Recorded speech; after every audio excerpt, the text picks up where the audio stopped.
قرار لجنه الحكم والمناقشه حوكي للدكتور عوض لقراءته، يبقى من البنك المركزي للبنك الاهلي.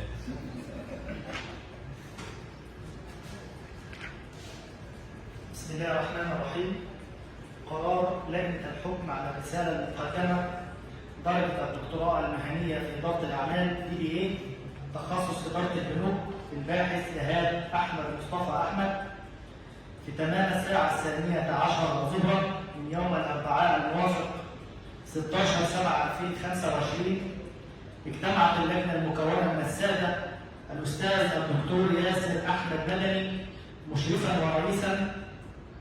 أستاذ إدارة الموارد البشرية وعميد كلية الإدارة والتكنولوجيا الأسبق بالأكاديمية العربية للنقل البحري، الأستاذ الدكتور شريف طاهر محمد عضوا أستاذ إدارة الأعمال المساعد بالكلية بالأكاديمية والقائم بعمل رئيس القسم، الدكتور عوض محمد عبد الفتاح أبو النجا عضوا رئيس قطاع الإنقاذ والإشراف بالبنك المركزي المصري، وذلك لمناقشة رسالة مقدمة من الباحث إيهاب أحمد مصطفى أحمد للحصول على درجة الدكتوراه المهنية في إدارة الأعمال DBA تخصص إدارة البنوك، وموضوعها الجودة الشاملة وتأثيرها على ربحية البنوك التجارية العاملة في مصر بالتطبيق على البنك الأهلي المصري.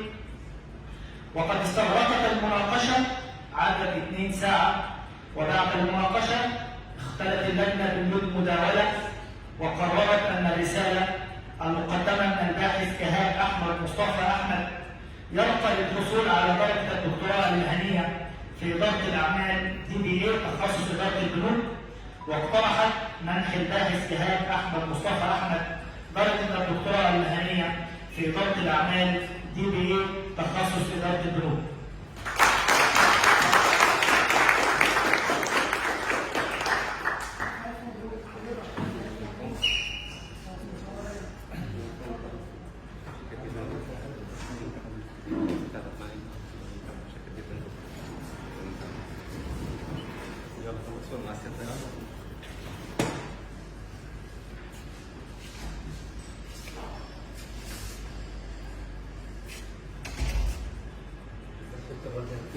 اصبر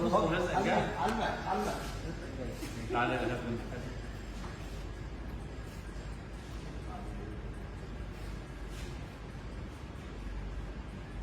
يلا تعال يلا تعال.